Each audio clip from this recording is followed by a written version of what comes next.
이처럼 검찰이 다음 주 초 이재명 대표에 대한 구속영장을 청구할 거란 관측에 힘이 실리면서 체포 동의안 표결도 곧 현실화할 것으로 보입니다. 제1야당의 역학 구도는 물론 전국의 향배와도 맞닿아 있어서 정치권의 관심이 쏠려 있는데 예상되는 경우의 수를 안윤학 기자가 분석했습니다.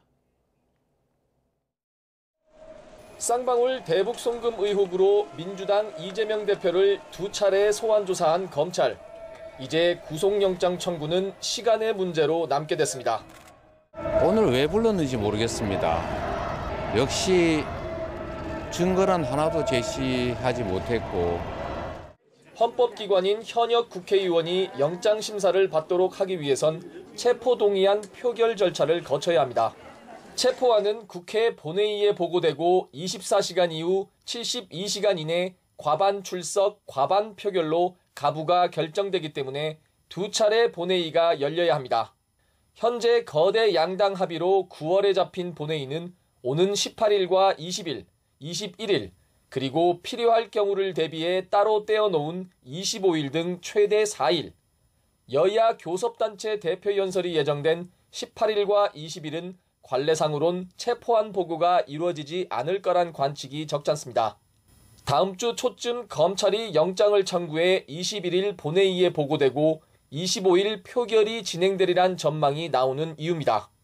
물론 여야 간 감정의 골이 어느 때보다 깊은 만큼 교섭단체 대표 연설이 진행되는 20일 오전 본회의에 체포안이 보고되고 만 하루가 지난 21일 오후 본회의에서 다뤄질 가능성도 배제할 수는 없습니다.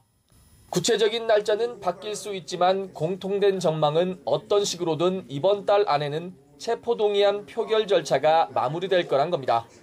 9월을 넘기게 되면 그 뒤 가장 이른 본회의는 정부 시정연설이 예정된 10월 31일. 연말 예산 정국은 물론 내년 총선까지 다가온 시점이라 원내 일당 수장의 신병 문제를 논하기가 지금보다 부담스러울 수밖에 없기 때문입니다. 검찰에도 촉구합니다. 자고 오면 하지 말고 법에 따른 엄정한 절차를 수행해야 합니다.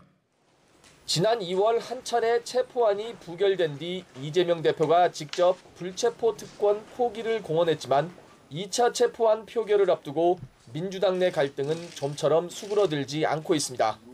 정권의 탄압에 맞서 오랜 기간 단식을 한 이 대표의 체포안에 찬성할 수는 없다는 쪽과 방탄국회 비판을 감내할 거냐는 측이 여전히 팽팽히 맞서고 있습니다. 검찰 이 무도한 독재에 맞서 싸우렵니다. 절대로 이재명을 저들의 아가리에 내줄 수 없다라는.